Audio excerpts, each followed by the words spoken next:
ओम।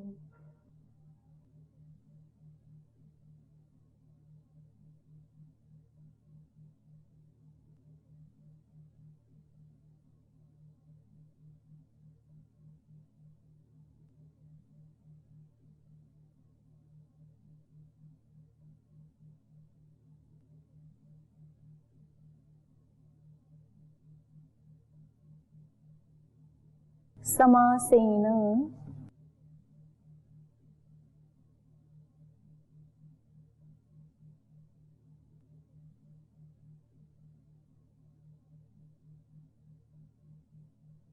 लक्षणं सुख दुःखयोः एतद् विद्यात् समासेन लक्षणं सुख दुःखयोः।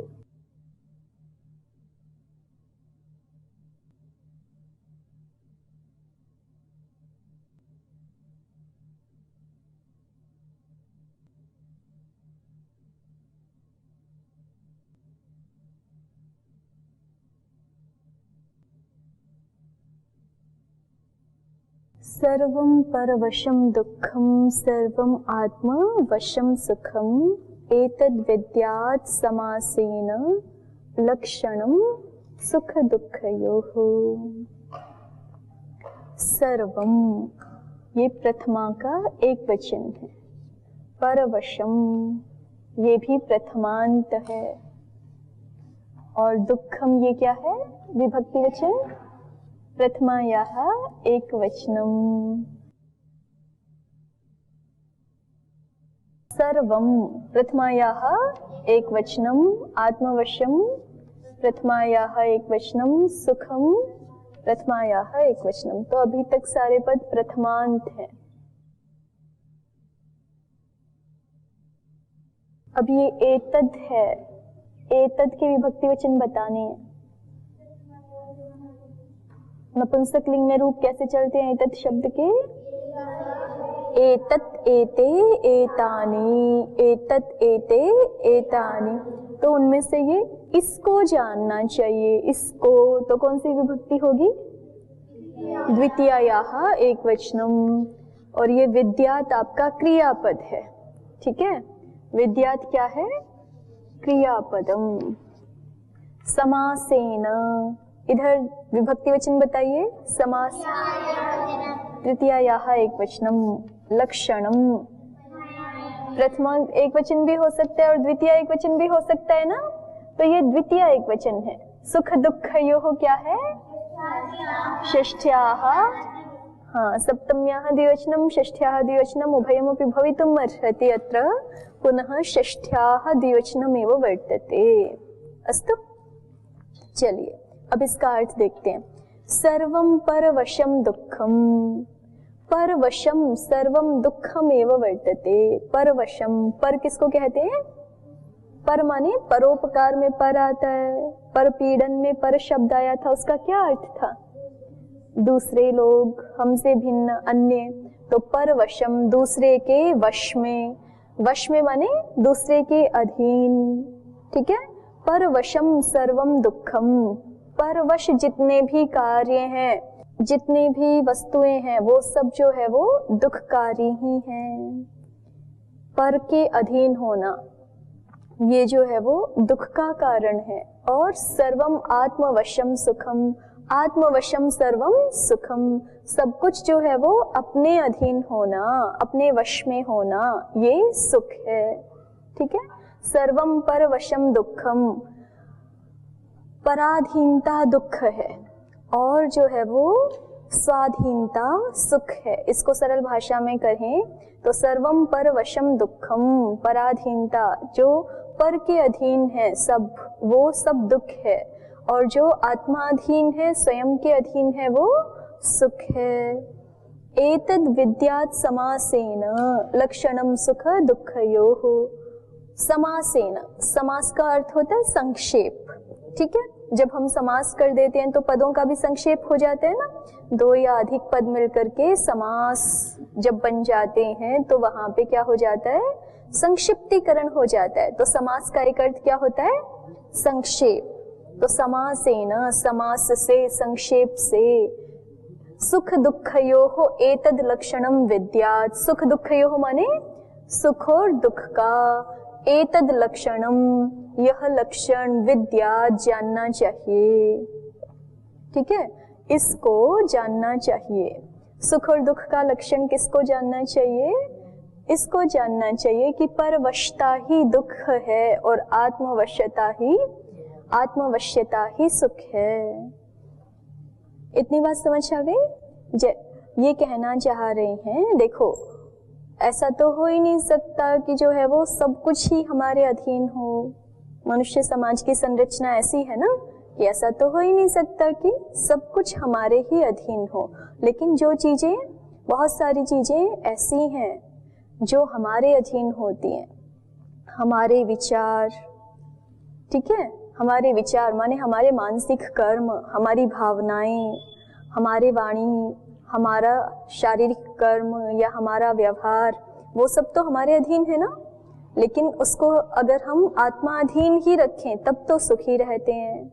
और अगर उल्टा हो जाए, मन बुद्धि हमारे अनुसार नहीं चल रही हैं, मन बुद्धि पे हमारा अधिकार नहीं है, मन बुद्धि ही हमको चला रहे हैं, तब जो है वो दुख का कारण बन जाते हैं। ठीक है, ऐसे ही जो है वो, जैसे आप अगर अपना पढ़ाई आदि जानते हैं, बहुत सारी कलाएं आदि जानते हैं, तो आप अपने बहुत सारे कार्य स्वयं सिद्ध कर लेते हैं। और अगर आप पढ़ना लिखना नहीं जानते तो फिर आप दूसरों को खोजते रहते हैं कि कोई वो आपकी सहायता करे तब आपका काम बने। आप लेटर भी पढ़ना नहीं जानते फिर, है ना। मान लीजिए आप गाड़ी ड्राइव करना जानते हैं तो आपको सुख है उस चीज का, आपको कहीं जाना हो आप स्वयं जा सकते हैं। नहीं जानते हैं तो दूसरे के अधीन रहना पड़ेगा। वो कभी आपकी सहायता कर भी सकते हैं, कभी हो सकता है ना भी कर पाए। ठीक है, तो इसलिए अधिकाधिक जितना हो सके मनुष्य को जो है वो स्वाधीन होना चाहिए, स्वयं कलाओं में कुशलता प्राप्त करनी चाहिए। ठीक है, तो आत्मवशम सर्वम सुखम, जो स्वयं के अधीन है। और आप लोगों ने एक वो कहानी भी सुनी होगी ना, एक किसान का जो है वो आलसी बेटा था। ठीक है, तो फिर जो है वो कौन सी कहानी सुनी है प्रज्ञा जी? सुनी है? तो फिर जो है उनके खेत में फसल पक गई थी, तो उन्होंने पहले दिन कहा, अपने पड़ोसियों को कहा कि जा करके हमारा खेत काट देना। तो फिर नहीं कटा हुआ मिला। सुना है ना? नहीं सुना ये कहानी? तो वो उन्होंने नहीं काटा। फिर दोबारा उनको कहा, 2-3 दिन बाद स्वयं देखने गए तो फिर नहीं कटा हुआ था। फिर दोबारा कहा, फिर नहीं कटा हुआ मिला। फिर ऐसे ही 3-4 बार हो गया। तो पर अंततः उनका खेत किसी ने भी दूसरों को कहा, किसी ने नहीं काटा। जब वो स्वयं उसमें काटने के लिए गए तभी उनका काम हो पाया। ऐसी कहानी बचपन में ही आपकी पुस्तकों में आ जाती है ना। तो उसका यही अभिप्राय है कि जब तक आप अपना काम स्वयं नहीं करेंगे तब तक जो है वो कोई दूसरा भी आपकी सहायता करने वाला नहीं है। तो इसलिए अपना काम स्वयं करने में हमें तत्पर होना चाहिए। और जो चीजें हमारे अधिकार में होनी चाहिए, हमारे नियंत्रण में, हमारे वश में होनी चाहिए, उन चीजों को अपने वश में ही रखना चाहिए। बताओ कौन व्यक्ति सुखी रहेगा? जिसका अपने मन बुद्धि शरीर पर अधिकार है, या शरीर मन बुद्धि का जिस पे अधिकार है? कौन सुखी रहेगा? जिसका अपने मन बुद्धि शरीर आदि पर अधिकार है वो सुखी रहता है। ठीक है, तो जिन चीजों पे हमारा अधिकार होना चाहिए उन पे हमारा ही नियंत्रण होना चाहिए, तभी हम सुखी रह सकते हैं। क्योंकि सुख और दुख का संक्षेप में देखें तो लक्षण यही है कि आत्मवश्यता ही सुख है। स्वयं पर अधिकार होना, अपने मन बुद्धि इंद्रियों पर अधिकार होना, यही सुख है। और परवश्यता ही दुख है। ठीक है, दूसरे के अधीन रहना प्रत्येक कार्य में, यही दुख है। तो इसलिए प्रत्येक कार्य की योग्यता जहाँ तक हो सके अधिकाधिक योग्यता प्राप्त करनी चाहिए, जिससे हम बहुत ज्यादा दूसरों के भरोसे ना रहें। ठीक है, अपने कार्य स्वयं सीखने चाहिए। चलिए, सर्वं परवशं दुःखं सर्वं आत्मवशं सुखं एतद्विद्यात् समासेन लक्षणं सुखदुःखयोः सर्वं परवशं दुःखं सर्वं आत्मवशं सुखं एतद्विद्यात् समासेन लक्षणं सुखदुःखयोः। ठीक है, एक बार मिलकर के बोलिए।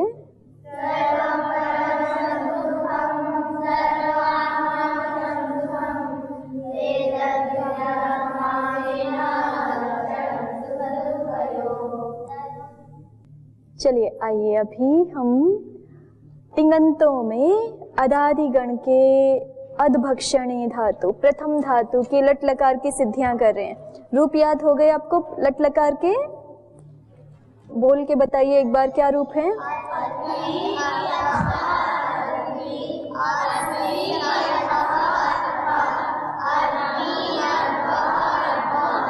हाँ, कोई कोई अदति अदतः बोल रहे हैं, अदति अदतः नहीं है, ठीक है।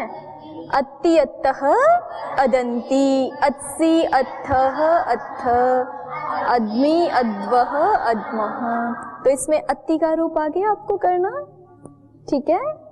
इसमें सारे अदादिगण की धातुओं में क्या कार्य विशेष रहता है? देखो ये स्थिति थी ना हमारी, अद शप और तिप, ये स्थिति होती है।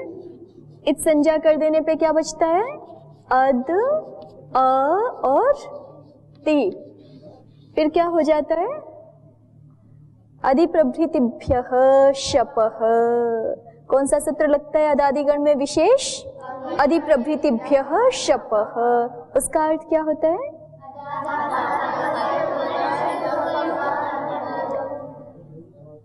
मेरे को तो समझ ही नहीं आया, क्या बोला है आपने? शप के स्थान पर लुक हो जाता है। देखिए ये अदादिगण की धातु है। हाँ रिया जी, ये अदादिगण की धातु है अधभक्षणे। ये अदादिगण की प्रथम धातु है अधभक्षणे। इससे उत्तर क्या है? शप। इसका क्या हो जाएगा? लुक हो जाएगा। क्या हो जाएगा इसका? लुक हो जाएगा। और लुक किसको कहते हैं? अंतिम जी, लुक किसको कहते हैं? लुक किसको कहते हैं भाई? अदर्शन को कहते हैं, प्रत्यय के अदर्शन को कहते हैं, ठीक है। प्रत्ययस्य लुक श्लुलोपः सूत्र बताया था ना। सूत्र क्या है? प्रत्ययस्य लुक श्लुलोपः, प्रत्ययस्य लुक श्लुलोपः। लुक श्लु लुपः, ये सूत्र याद किया है ना आप लोगों ने। इसमें प्रत्यय से ये षष्ठी का एक वचन है और लुक श्लु लुपः ये प्रथमा का बहुवचन है। जैसे हल का हलह होता है ना, वैसे लुप का बहुवचन क्या हो गया? लुपः, ठीक है। और अदर्शनम लोपः ऊपर सूत्र है, वहां से अनुवृत्ति आती है किसकी?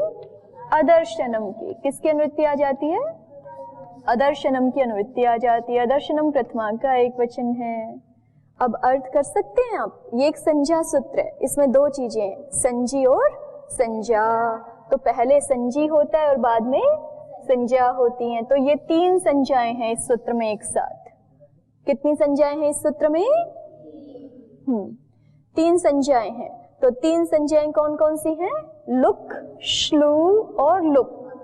लुक, श्लू और लुप है ये। वो तो बहुवचन, तीन द्वंद्व समास हो रहा है ना, और तीन चीजें हैं तो दो या दो से अधिक होते हैं तो फिर वहां बहुवचन हो जाता है, इसलिए लुपः सुनाई पड़ रहा है। संज्ञा क्या है? लुक, श्लू और लुप। लुपः नहीं, लुप, ठीक है। बोल के बताइए कौन सी तीन संज्ञाएं हैं? श्लू और लुप। लुपः नहीं बोलना, लुक, श्लू और लुप, ये तीन संज्ञाएं हैं। संजी कौन है? प्रत्ययस्य अदर्शनम, प्रत्यय का अदर्शन, प्रत्यय का अदर्शन, इसका नाम क्या हो जाता है? लुक, श्लू और लुक। तो यहाँ हमें लुक करना है, शब्द का लुक करना है। शब्द का लुक करना है माने शब्द प्रत्यय का अदर्शन कर देना है। ठीक है, प्रत्ययस्य अदर्शनम लुक श्लू लुपः भवति। प्रत्यय का जो अदर्शन है उसी को लुक, श्लू और लुप इन नाम से कहा जाता है। जब किसी सूत्र में कहेंगे ना प्रत्यय का लुक हो जाए तो वहां क्या हो जाया करेगा? अदर्शन हो जाएगा। फिर किसी सूत्र में कहेंगे प्रत्यय का लुप हो जाए, जैसे जनपदे लुप, याद किया है ना आप लोगों ने, तो वहां पे भी क्या हो जाएगा? प्रत्यय का अदर्शन हो जाएगा। जुहोत्यादिभ्यः श्लुः, कहेंगे जुहोत्यादि धातुओं से उत्तर शब्द का श्लू हो जाए। जैसे अभी अदादिगण की धातुओं से उत्तर क्या कह रहे हैं? शब्द का लुक हो जाए। ऐसे ही जुहोत्यादिगण की धातुओं से उत्तर प्रत्यय का क्या हो जाता है? श्लू हो जाता है। तो चाहे लुक कहें या श्लू कहें या फिर लुक कहें, प्रत्यय का क्या हो जाता है? अदर्शन हो जाता है। ठीक है, इतनी बात समझ में आ गई? तो यहाँ पे प्रत्यय का क्या कह रहे हैं? लुक कह रहे हैं। तो प्रत्यय का लुक कह रहे हैं तो प्रत्यय का क्या हो जाएगा?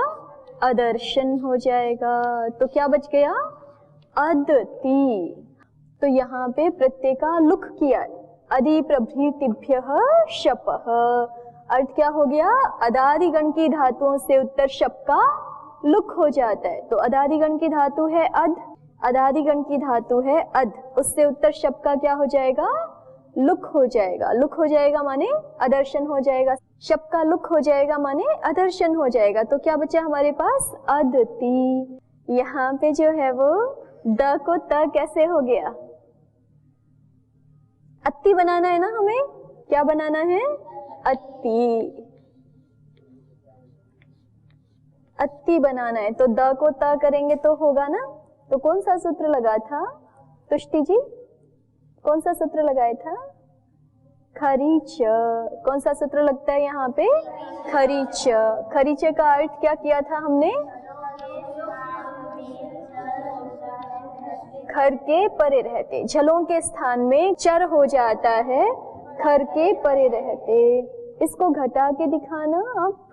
ये खरी तो सप्तमी का एक वचन है ना, इसमें ऊपर से अनुवृत्ति क्या आ रही थी?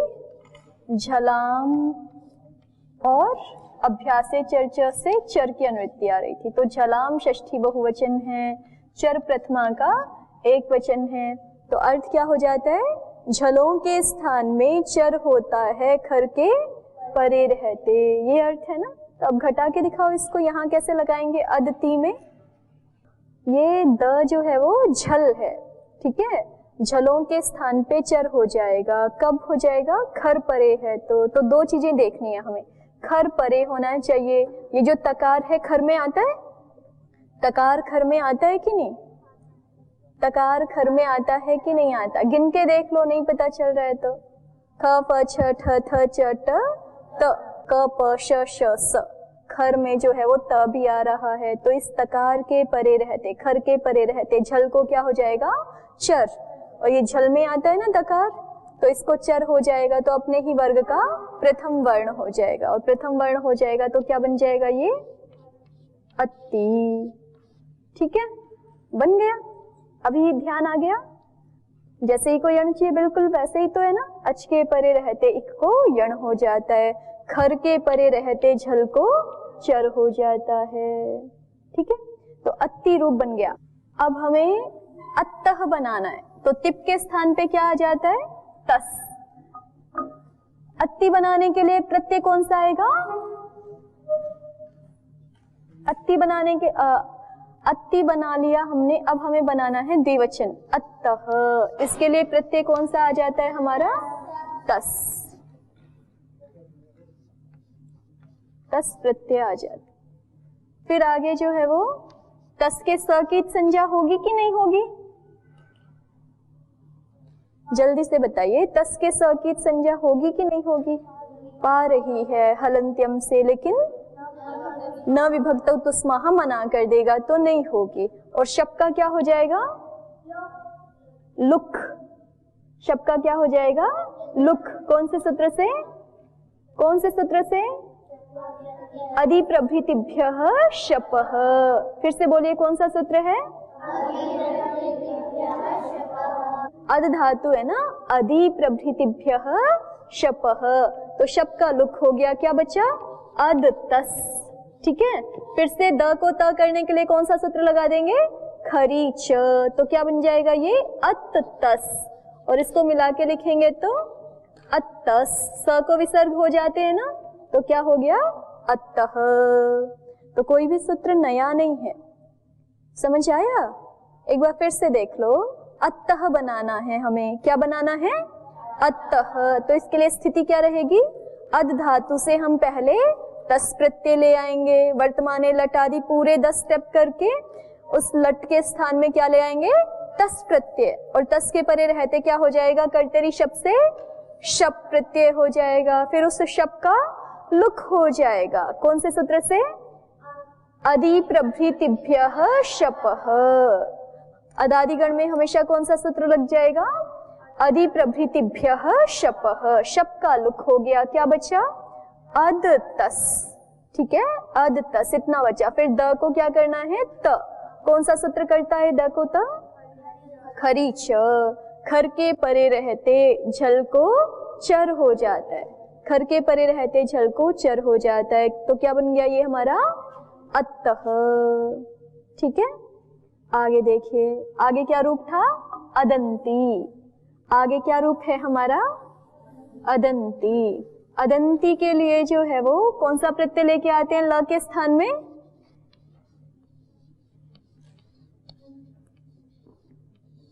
अदंती के लिए लट के स्थान में क्या प्रत्यय लेके आएंगे?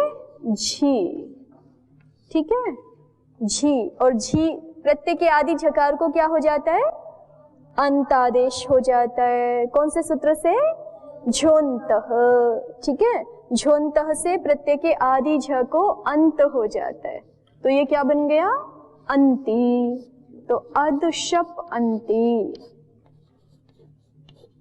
शप का क्या हो जाएगा? लुक। क्या हो जाएगा?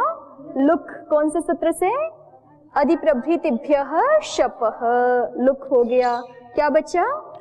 अद अंती। अब यहां खरीचा नहीं लग सकता ना? क्यों नहीं लगेगा खरीचा? खर परे नहीं है, ये अपरे है। अ तो अच में आता है, खर में नहीं आता ना। खर में अच नहीं आ रहा, तो खरीचा तो लगेगा नहीं, बस ये आपस में मिल जाएंगे। तो क्या मिला के लिख देंगे तो क्या बन जाएगा? अदंती। हो गया। अति अतः अदंती। अब आगे देखिए, आगे रूप है हमारे अत्सी अत्थः अथ।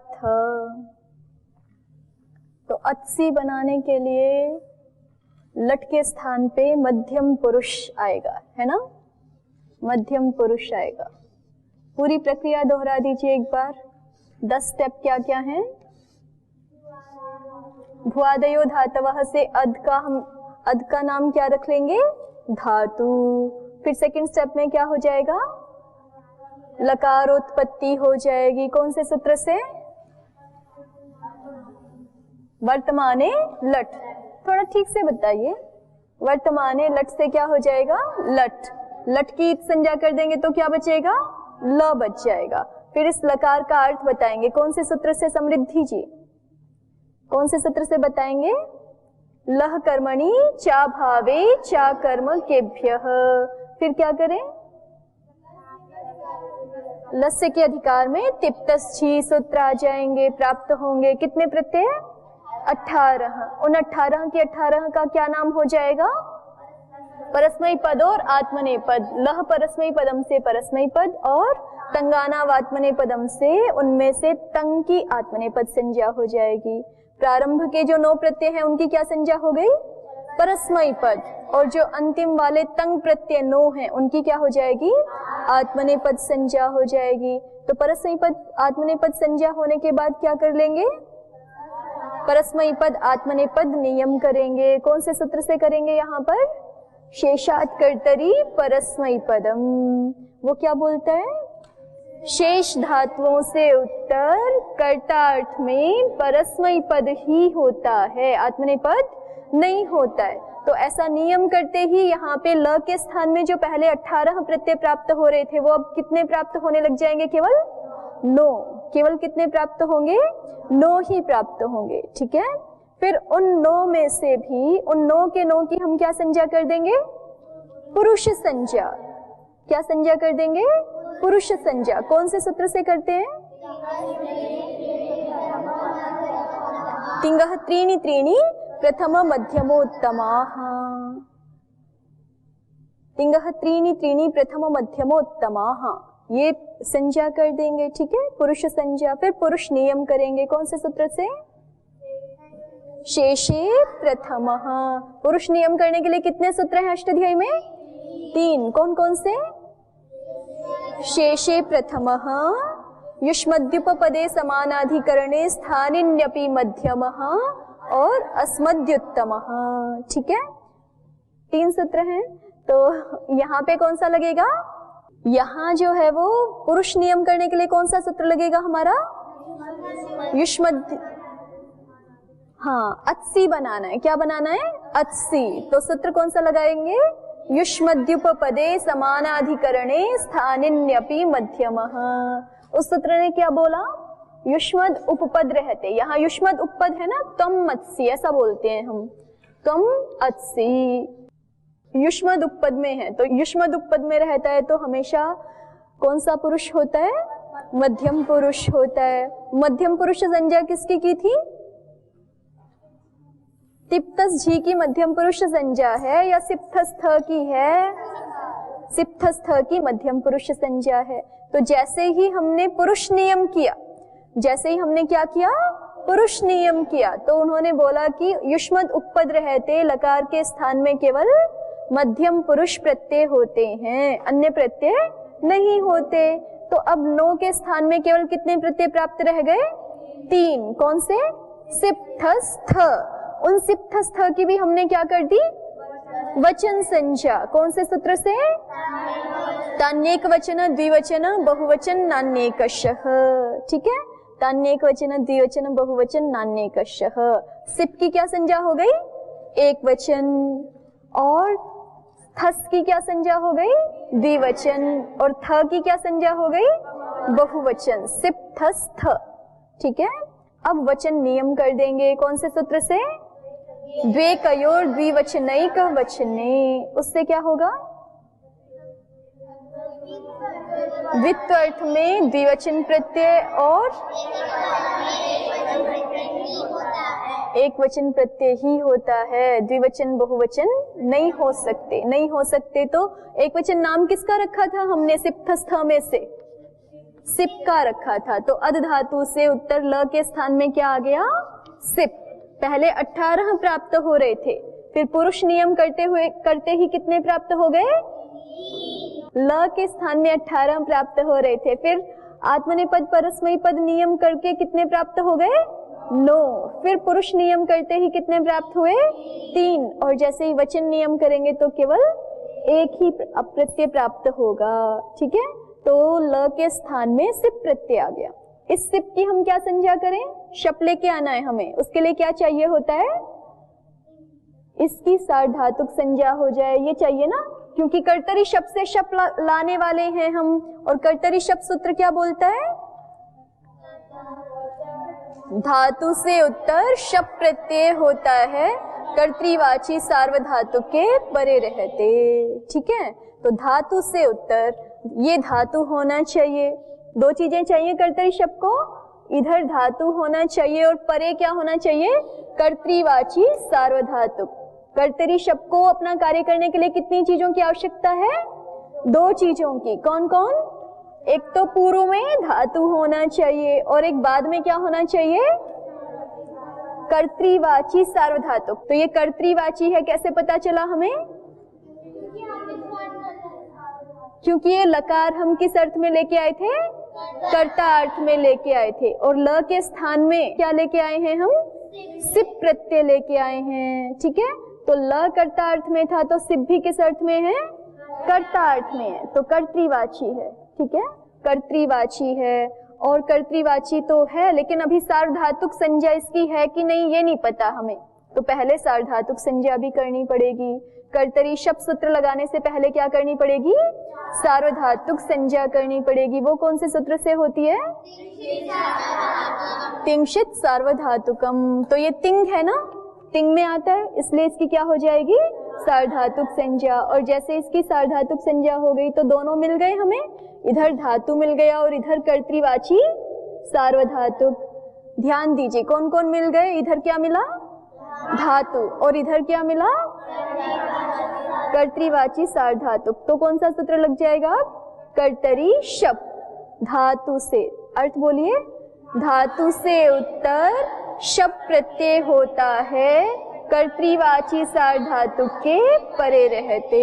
तो शब्द हो जाएगा अद, शप और सिप। अद, शप और सिप। अब शप का क्या हो जाता है यहाँ पर?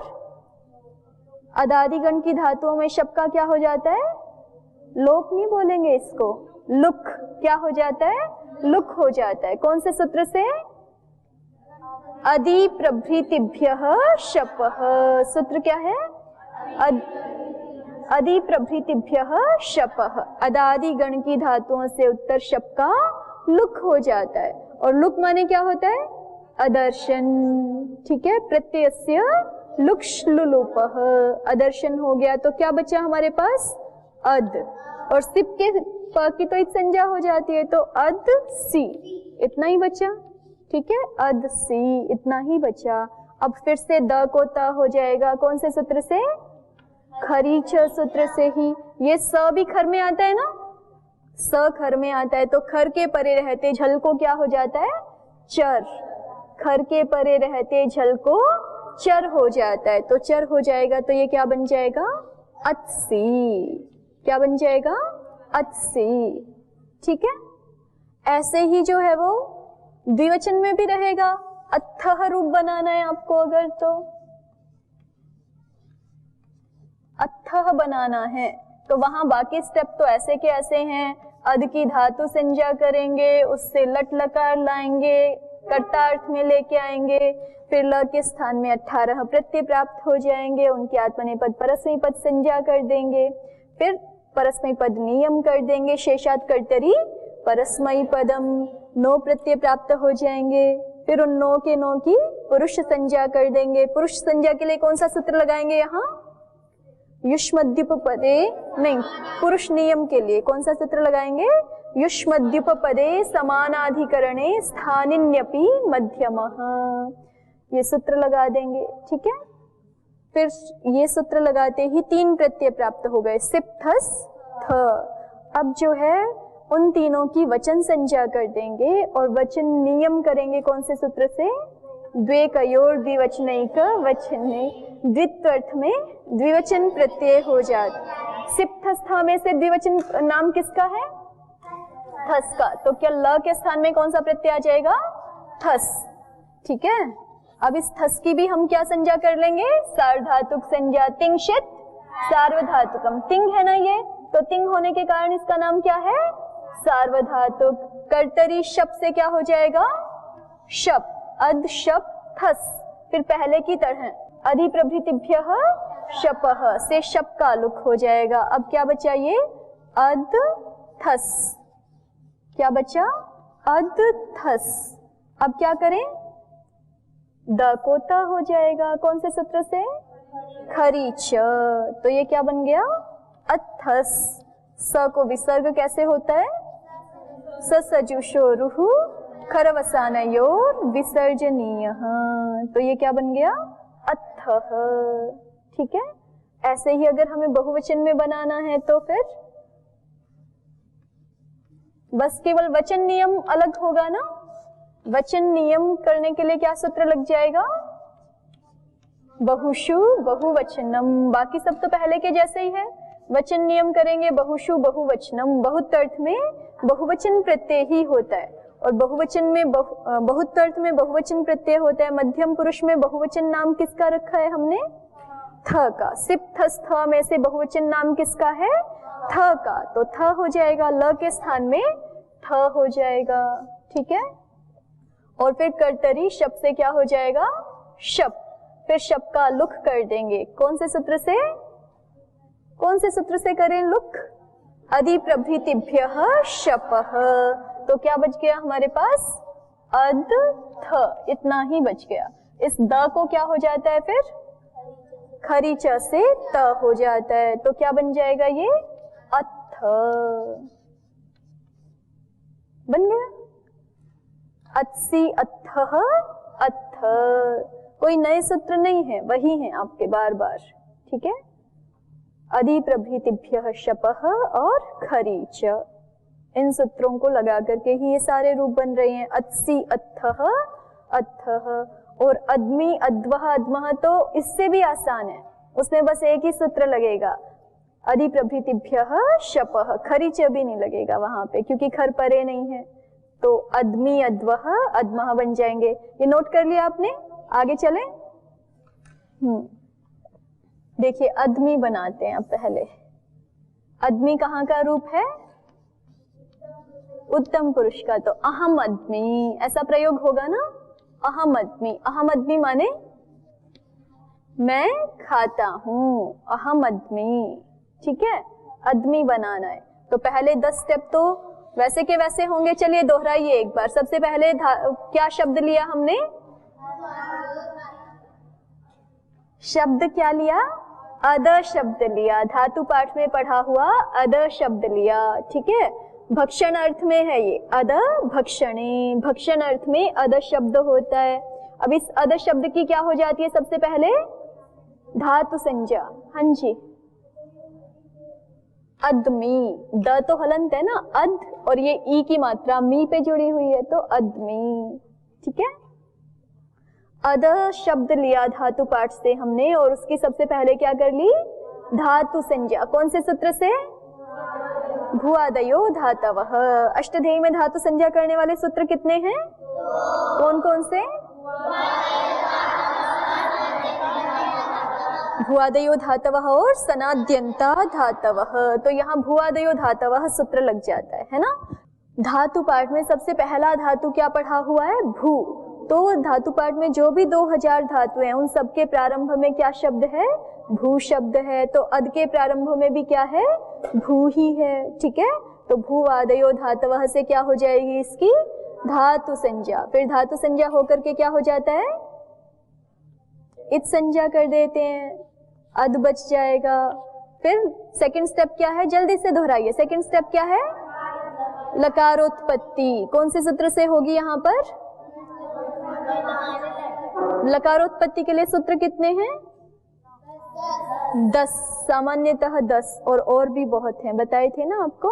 सामान्यतः 10 सूत्र हैं। तो यहाँ कौन सा सूत्र लग जाता है? वर्तमाने लट। वो क्या बोलता है? धातु से लट प्रत्यय होता है वर्तमान अर्थ में, ठीक है। और लट में इत संज्ञा कर देते हैं तो क्या बच जाता है? ल। तीसरा स्टेप क्या है हमारा? लकारार्थ। लह कर्मणि च भावे चा कर्म केभ्यः। ये लकार किस अर्थ में आएगा? ये लकार किस अर्थ में आएगा? कर्ता अर्थ में। किस किस में आ सकता है?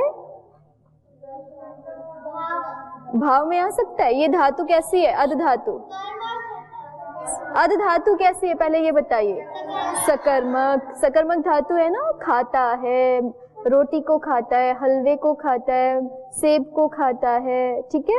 तो ये सकर्मक धातु है। सकर्मक धातु से लकार किस अर्थ में आ सकता है? कर्ता और कर्म। हम किस अर्थ में लेके आए अभी? कर्ता अर्थ में लेके आए, ठीक है। ये हमारी इच्छा है किस अर्थ में लेके आएंगे, तो कर्ता अर्थ में लेके आए। ये तीसरा स्टेप हो गए। कितने स्टेप हो गए आपके? 3। चौथा क्या है?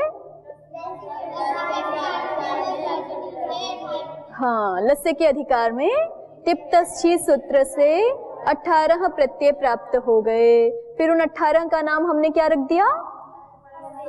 परस्मै पदम और आत्मनेपदम। लह परस्मै पदम तंगाना वात्मने। इन दोनों सूत्रों से शुरू वाले 9 प्रत्यय परस्मै पद संज्ञक हो गए और बाद वाले तंग प्रत्यय आत्मनेपद संज्ञक हो गए। फिर हमने फिर क्या किया छठे स्टेप में?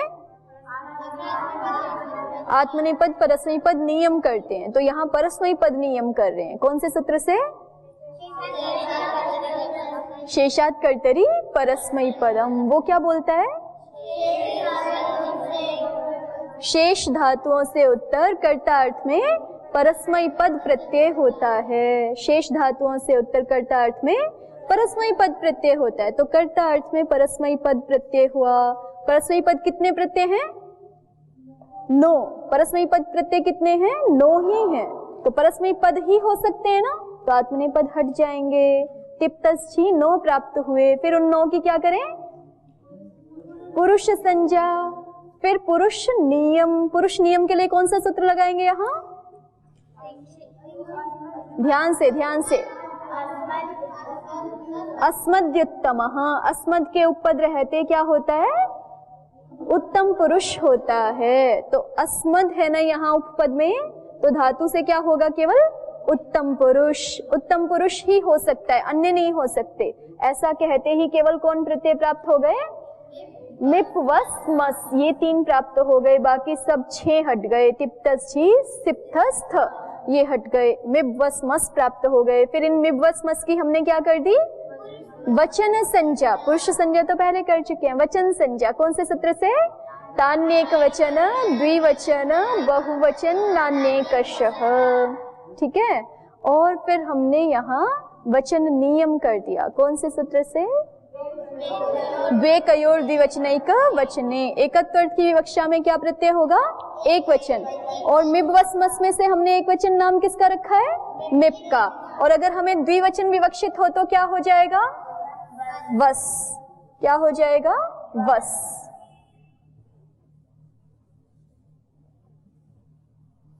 और बहुवचन प्रत्यय विवक्षित हो तो मस। और जो है वचन नियम के लिए सूत्र क्या लगेगा फिर? हाँ, वचन नियम के लिए सूत्र क्या लगाना पड़ेगा? अधमः में बहुषु बहुवचनम। ठीक है। तो ल के स्थान में यहाँ पर जो है वो, जैसे यहाँ मिप आया है, वैसे यहाँ क्या आ जाएगा? द्विवचन की विवक्षा में वस, और बहुवचन की विवक्षा में क्या आ जाएगा? मस। तो ये स्थिति हमारी ऐसी बन गई ना, अद मिप, अद वस और अद मस। ठीक है। मिप के प की संज्ञा हो जाएगी कौन से सूत्र से?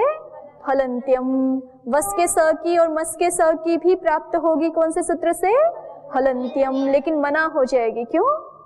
न विभक्तौ तुस्माह, मना कर दिया। न विभक्तौ तुस्माह ने मना कर दिया। और इनका नाम विभक्ति कैसे है?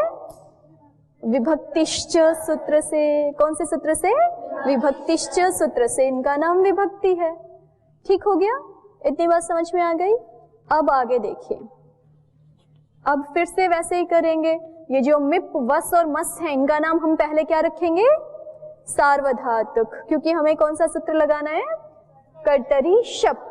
कर्तरी शब्द बोलते हैं ना कि सार्वधातुक प्रत्यय परे होना चाहिए, कर्तृवाची सार्वधातुक प्रत्यय परे होना चाहिए।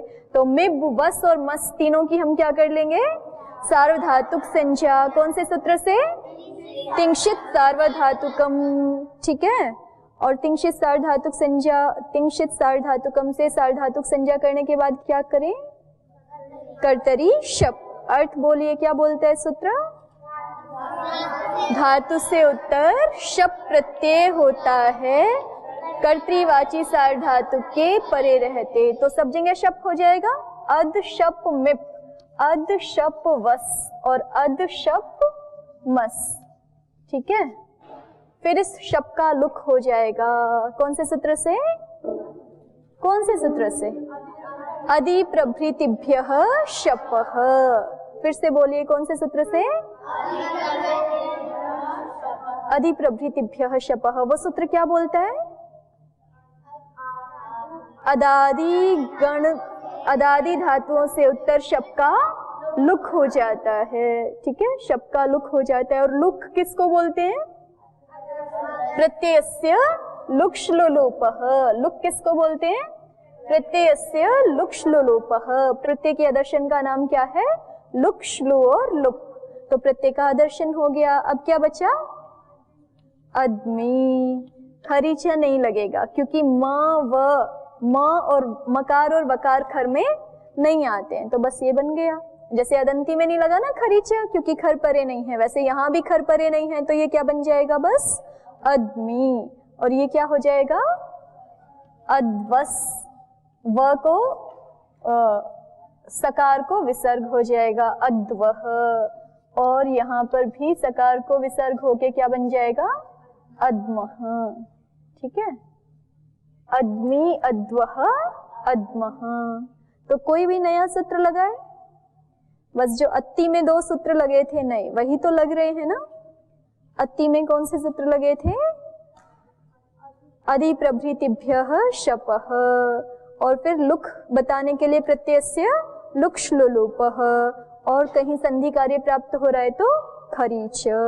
तो कहीं कहीं कम ही हुआ है, खरीच नहीं लगा, जैसे अदंती में नहीं लगा, अद्मी, अद्वह, अद्मह में नहीं लगा, बाकी सब जगह तो वही 2 सूत्र लगे हैं। कौन कौन से, अधि प्रभृतिभ्यः शपः और प्रत्ययस्य लुक श्लुलुपः। तो अद धातु के लट लकार के रूप आप लोगों को याद हो गए, फिर से दोहराइए एक बार। अत्सी, अत्थः, अत्थ, अद्मी, और इनको जो है वो सह तत् के साथ प्रथम पुरुष को बोल के दिखाइए, और जो मध्यम पुरुष है उसको युष्मद के साथ बोल के दिखाइए, और उत्तम पुरुष को अस्मद के साथ।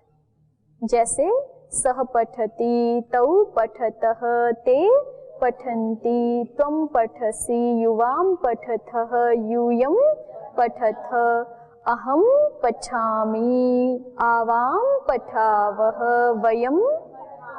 ऐसे आपको अत्ति को बोल के दिखाना है। तौ अत्तः, ते अदन्ति, त्वं अत्सि, युवां अत्थः, यूयं अत्थ, अहं अद्मि, आवां अद्वः, वयं अद्मः। एक बार फिर से।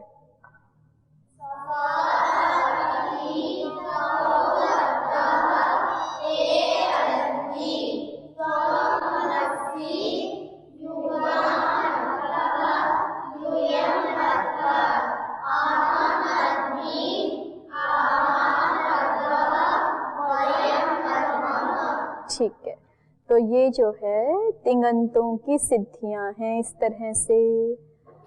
अब एक बार आवृत्ति कर लीजिए। तिङन्तों के 10 स्टेप तो याद हो गए, लेकिन जो पीछे करके आए थे सुबंतों के 6 स्टेप, वो भूल तो नहीं गए हैं? याद है? मिला तो नहीं देंगे? चलिए, तो एक बार सुबंतों के 6 स्टेप की आवृत्ति करते हैं। सबसे पहले क्या करते हैं सुबंतों में? प्रातिपदिक संज्ञा करते हैं। कौन से सूत्र से करते हैं? कितने सूत्र हैं अष्टाध्यायी में प्रातिपदिक संज्ञा करने वाले? 2। कौन कौन से 2?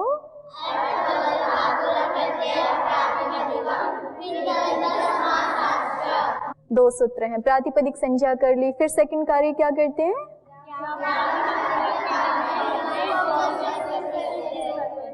हाँ, ज्ञा प्रातिपदिकात के अधिकार में सौजस सूत्र से 21 प्रत्ययों की प्राप्ति हो जाती है।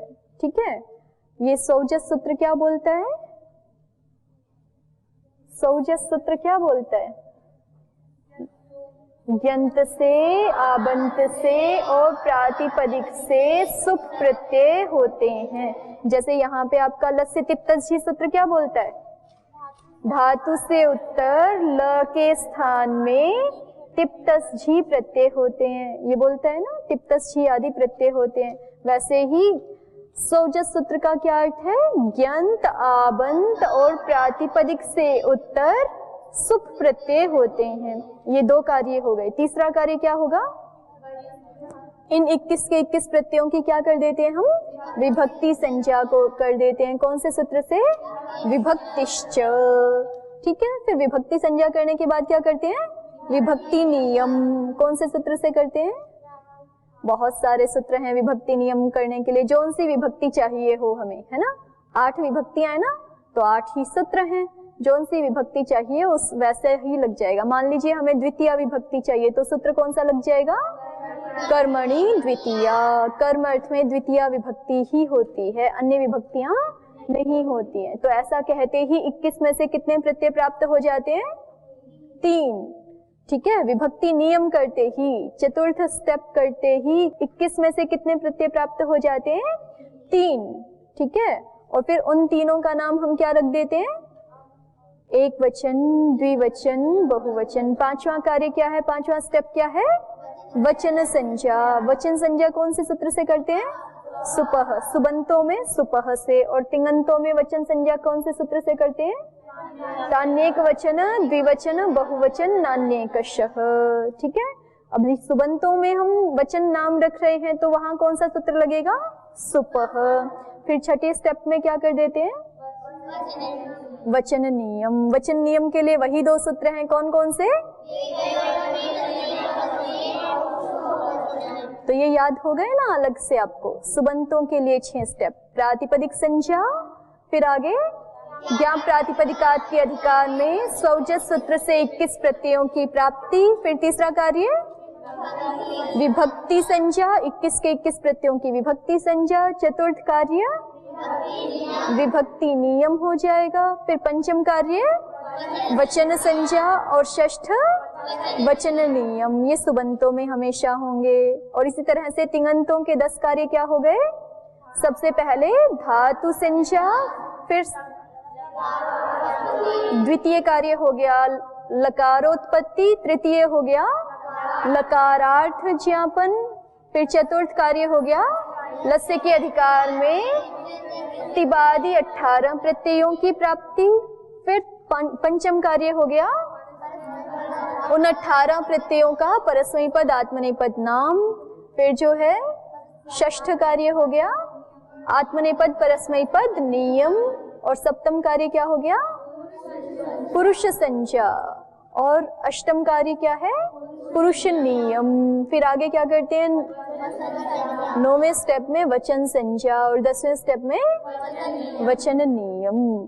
ठीक है, तो हमने भ्वादिगण के लट लकार के रूप सीखे। पठति पठतः, पठन्ति, पठसि पठथः, पठथ, पठामि पठावः, पठामः, भवति भवतः, भवन्ति, भवसि भवथः, भवथ, भवामि भव।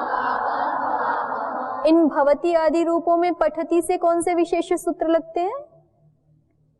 भवति भवतः में पठति से कौन से विशेष सूत्र लगते हैं? 2 ही, सार्वधातु कार्ध धातु कयोः और एचो यवायाव, 2 ही सूत्र विशेष है ना। बाकी सब तो जैसा पठति पठता पठन्ति है वैसा ही भवति भवतः भवन्ति है। फिर अदादिगण के रूप सीखे हमने, बोल के बताइए। अत्ति अत्तः अदन्ति, अत्सि अत्थः अत्थ, अद्मि अद्व। कोई अदामी बोल रहे हैं, अदामी नहीं है, क्या है? अद्मि अद्वः अद्मः। तो इस गण की धातुओं में कौन से मुख्य कार्य हैं जो पठति आदि से विशेष हो रहे हैं? अधिप्रभृतिभ्यः शपः प्रत्ययस्य, ये तो इसी की सहायता करने के लिए आता है ना। जैसे हम कहीं गुण विधान करते हैं तो गुण की सहायता करने के लिए अधिक गुण आ जाता है, वैसे ही अधिप्रभृतिभ्यः शपः की सहायता करने के लिए कौन आ जाता है? प्रत्ययस्य लुक्ष लुलोपः। तो मुख्यतया तो 2 ही सूत्र हैं, कौन कौन से? अधिप्रभृतिभ्यः शपः और खरीच। ठीक है, तो ये अदादिगण की धातुओं के रूप इस तरह से होंगे। अब आगे हम जिहोत्यादि के रूप नहीं सीखेंगे अभी, क्योंकि वो थोड़े कठिन हैं, वो बाद में सीखेंगे। ठीक है, तो पहले दिवादि के सीखेंगे। दिव्यति दिव्यतः, दिव्यन्ति, दिव्यसि दिव्यथः, दिव्यत, दिव्यामि दिव्यावः। ये अगली कक्षा में सीखेंगे। इसमें भी पठति से थोड़ा सा ही विशेष है। ठीक है,